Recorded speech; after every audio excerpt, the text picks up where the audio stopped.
Hola, ¿cómo están? Bueno, vamos a ver hoy el tema de diseños etnográficos. Es uno de los 4 o 5 diseños que vamos a ver en metodología de la investigación, en la parte de lo cualitativo. El diseño etnográfico ya habíamos hablado acerca de él y hecho una introducción. Vamos a leer dos apuntes, uno de Sampieri y el otro de Amaijeiras, sobre el mismo tema. También vamos a ver algunos videos y vamos a ver también una película. Así que nosotros vamos a empezar, ubicando, ¿sí? Distinguiendo a ver qué es esto del diseño etnográfico o qué implica la etnografía. Primero hay que hacer como una, ubicación en lo que es el campo de estudio de la etnografía, que tiene que ver con lo cultural, tiene que ver con entender a lo cultural como objeto de estudio.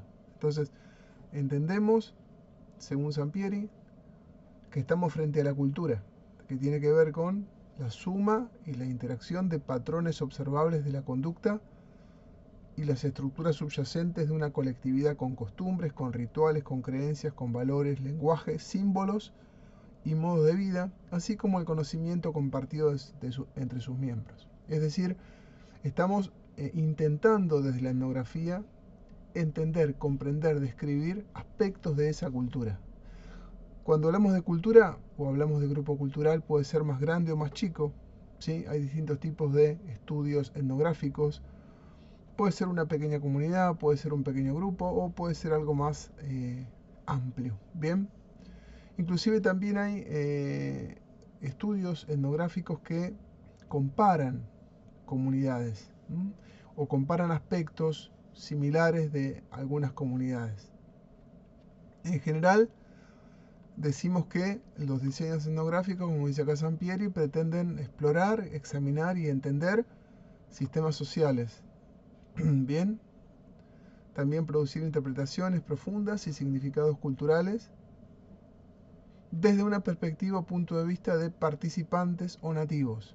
Es decir, el investigador no lo ve desde su propio punto de vista, sino intenta pararse desde el punto de vista de las personas o del grupo que está estudiando. Es todo un proceso, por supuesto, de trabajo, no es algo instantáneo, tiene que ver con pasos, con tiempos, con espacios, con entender qué voy a estudiar, entender cómo lo voy a hacer, un acceso al campo, una estancia en el campo, la construcción, digamos, de ese objeto de estudio desde lo que yo voy a tratar de escribir y, por supuesto, luego, digamos, una producción con todos esos conocimientos, ¿no? Y, por supuesto, luego la salida del campo. Acá Sampieri desarrolla acerca de los estilos de cómo debo preguntarme cuando estoy frente a un estudio etnográfico.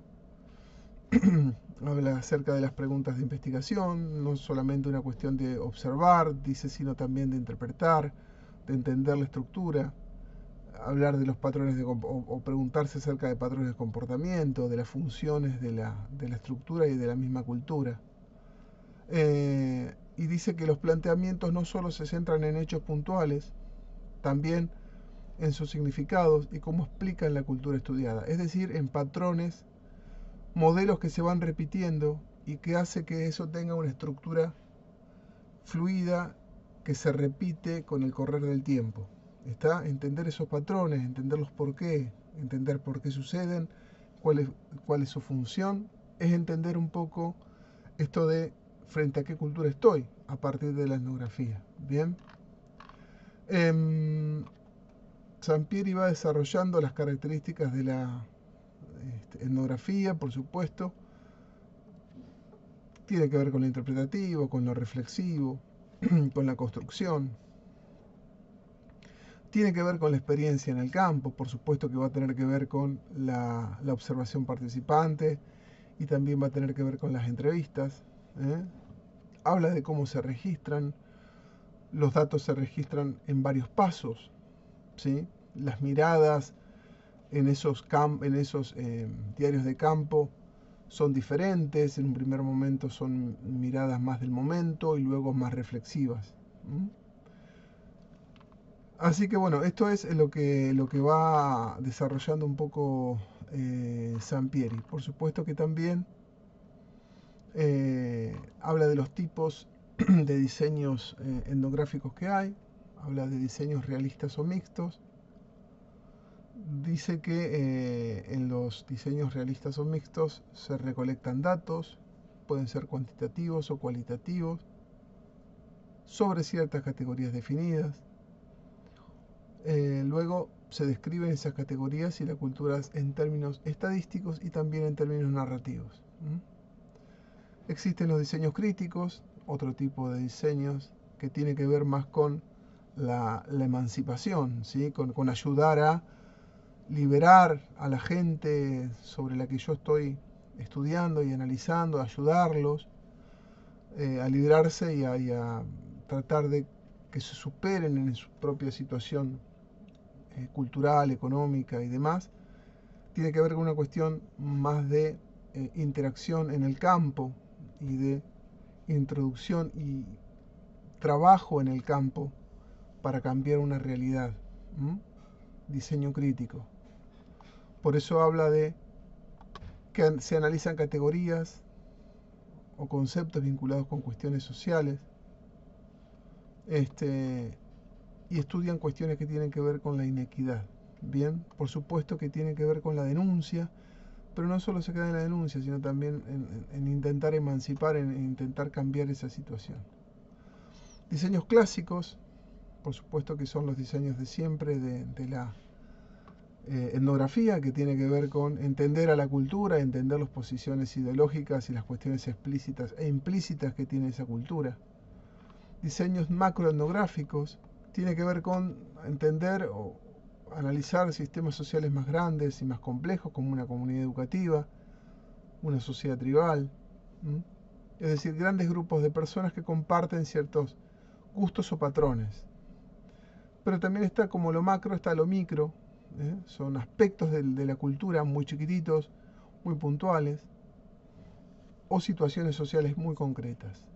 Después habla de estudios de casos culturales, consideran una unidad, grupo, comunidad o ciudad en función de toda la cultura, sistémicamente, desde su historia y evolución hasta todos sus subsistemas sociales, económicos y políticos. Por último, la metaetnografía, que era lo que yo les decía al principio, esto de revisar distintos estudios culturales para encontrar patrones o para comparar. Bien, son distintos tipos de estudios etnográficos de los cuales habla Sampieri. Después, por supuesto, Sampieri realiza, como hace en varias de sus diseños, cuáles son los pasos. Estaría bueno que lo lean, pero tiene que ver con esto de entrar al campo, una inmersión inicial en el campo, contactar informantes clave, que es muy importante. ¿Cómo se hace esa estancia al campo? Esto de recolectar y analizar datos de manera abierta, y tiene que ver con esto de los tipos de entrevistas. Las entrevistas, como dice también Ameijeras, son no directivas, es decir, no son cerradas, sino de charlas mezcladas con observaciones generales. Por supuesto que tiene que ver con la elaboración de informes previos, elaboración de distintos textos que se van armando en el campo, y la identificación, dice acá Sampieri, de unidades de análisis cultural, es decir, ¿qué voy yo a identificar o a, digamos, indicar como patrón de estudio? ¿Sí? Habla de la codificación de categorías culturales, es decir, cuestiones que se van repitiendo, que puedo yo tratar de estudiar, y se amplían las observaciones de acuerdo a lo que se necesite, se saturan las categorías, como pasaba también con el diseño anterior, y sucede luego la salida al campo y la elaboración del reporte final. Por supuesto que analícenlo, estudienlo.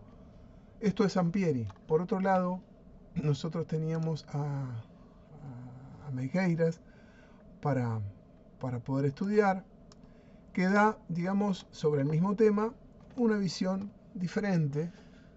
El capítulo 3, que se llama el abordaje etnográfico en la investigación social, lo que habla es lo siguiente. A ver, vamos a tratar de ver a Meigueiras desde un PowerPoint. Bien.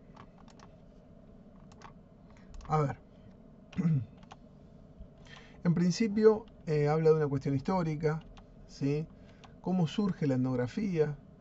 Vuelvo a decir, estoy volviendo a analizar desde otro apunte a la cuestión etnográfica, y a Meigueiras inicia su capítulo entendiendo que la etnografía no es una cuestión, digamos, que tiene que ver con algo de este siglo, sino ya desde la antigüedad y hasta el medioevo.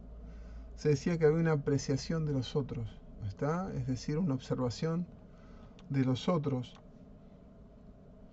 Esta visión, por supuesto que acá hablaba de Heródoto, por ejemplo, cuestiones de filósofos o análisis de filósofos sobre los demás.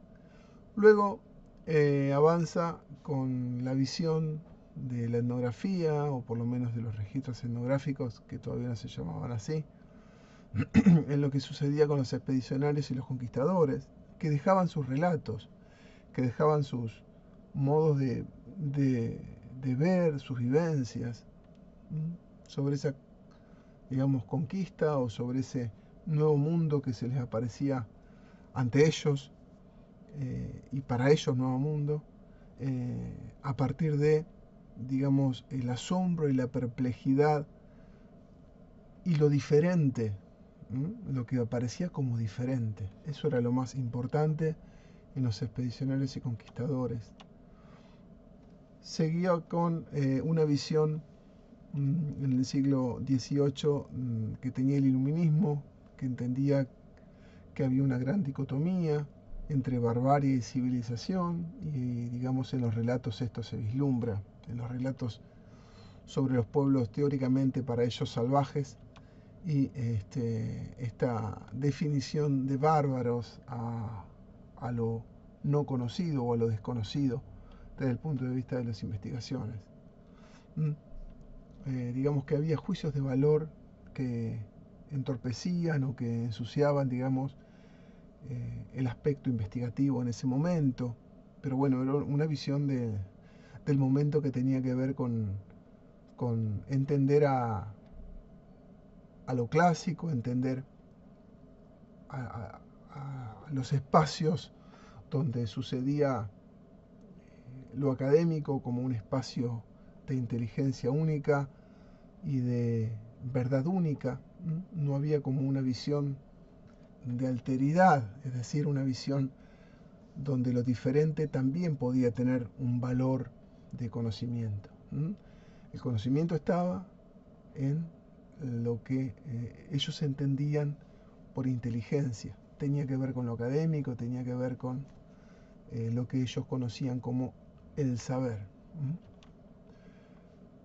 Luego aparece, digamos, en el siglo XIX, el llamado evolucionismo, un planteo fundado científicamente, visión de los otros, un etnocentrismo europeo. Es decir, hay digamos, como que continúa esta visión un poco más afinada acerca de entender al otro como algo, digamos, diferente y por supuesto, rebajado respecto a los valores, a lo desconocido. El etnocentrismo tiene que ver con esto de entender a los demás desde mi punto de vista y no desde el punto de vista de quien yo estudio. Fines del siglo XIX también, en 1920, la Escuela de Chicago empieza a entender que había que ser más riguroso en los métodos de investigación, sobre todo en los métodos de investigación de la etnografía, y por eso empieza a tratar de dejar de lado ciertos juicios de valor y ser más rigurosos en las descripciones. no solo en las descripciones, sino también en los pasos para poder acceder al conocimiento de otras culturas. Bien. Luego en 1945, replanteos internos críticos acerca de la expansión y la consolidación colonial. ¿Está? Malinowski habla de un planteo teórico metodológico. Vamos a ver qué plantea respecto a esta cuestión. En principio habla de un campo de trabajo. Ese campo de trabajo tiene que ver con entender a la etnografía como el referente empírico de la investigación. Es decir, la etnografía es lo más cercano que tenemos a el escenario, ¿sí? Desde el punto de vista que estamos en el escenario, tomamos de referencia el escenario y es lo que manda, ¿está? Es lo que manda. El trabajo de campo tiene que ver con observar, con interactuar, con interpretar y con participar de la vida social y obliga a ejercicios de papeles múltiples. El etnógrafo debe tener una actitud de aprendizaje constante, una mayor percepción de la realidad, un aprendizaje de la mirada. Todo eso desarrolla Malinowski, ¿sí? Por favor, lean cada una de estas cuestiones. También un aprendizaje del diálogo y un aprendizaje del registro. Esto es interesante, aprendizaje de la mirada, del diálogo y del registro. Tiene que ver con entender que la mirada debemos reconceptualizar o volver a analizarnos nosotros mismos como investigadores para poder, digamos, detener o alejar esa mirada enjuiciadora, ¿sí? Esa mirada de prejuicios que tenemos frente a lo distinto. Bien. El diálogo, porque el diálogo tiene que ver con una forma constante de recabar información, un diálogo que tiene un objetivo, que tiene patrones, digamos, culturales que yo voy a referenciar. No es un diálogo libre, si bien su modo es libre, pero no es un diálogo que va sobre cualquier cosa, sino sobre cuestiones que tienen que ver con lo que quiere estudiar el etnógrafo. Y por supuesto hay que saber registrar, ¿sí? Los tiempos de aprendizaje del registro tienen que ver con los tiempos de aprendizaje de hacer etnografía. Cuando uno hace etnografía va tomando distintos tipos de registros, distintos tipos de notas, en principio notas que tienen que ver, y ahora lo vamos a ver, con cuestiones del momento y luego notas más analíticas o reflexivas. A ver, investigación etnográfica. Primero, por supuesto, una preparación, de eso desarrolla Malinowski, Ameireiras, el tema, ¿sí? Cómo se debe preparar, quiénes son los informantes, dónde pueden estar los informantes, qué debemos hacer para entrar al campo, un montón de cuestiones. Y dentro de la puesta en marcha y desarrollo, habla de los informantes, la entrevista etnográfica, el registro en sí mismo, el diario de campo y las notas de análisis e interpretación. Y por supuesto luego la salida del campo, que tiene que ver por supuesto con lo que viene, que es el texto etnográfico, ¿sí? Cómo se escribe el texto etnográfico. Primero cómo se organiza y se analiza la información en ese texto etnográfico, ¿sí? Cómo se sistematiza y cómo se clasifica el material, porque vamos a tomar nota de los diálogos, vamos a tomar nota también de lo que vemos y vamos a empezar a categorizar, como hacíamos con el diseño anterior, esas cuestiones, ¿está? Respecto a lo que nosotros estamos estudiando, por supuesto. Por ejemplo, a ver, tenemos cuestiones que tengan que ver con dispositivos de soluciones a ciertos problemas, ¿ok? O que tienen que ver con el manejo de la autoridad respecto de esos mismos problemas. Es decir, o la cuestión que tiene que ver con cómo se manejan las cuestiones legales, o cómo se solucionan, o cómo se conocen las cuestiones legales respecto de algún problema X. ¿Está? Es decir, nosotros vamos a ir clasificando el material de acuerdo a lo que a nosotros nos interese. Tenemos que comprender previamente qué queremos estudiar. A partir de ahí vamos a categorizar el material que tiene que ver con lo que se dice, cómo se dice y lo que veo lo que analizo, lo que entiendo, ¿sí? Ahí adentro del campo. ¿Cómo se redacta? Historia natural, puede ser una historia, digamos, una cuestión casi narrativa, una cuestión biográfica o una cuestión de temas, por temas. Bien, hasta ahí, por lo menos un poco de la descripción, algo de lo que dice Megueiras. Les pido que estudien, que analicen, y cualquier duda nos vemos en clase.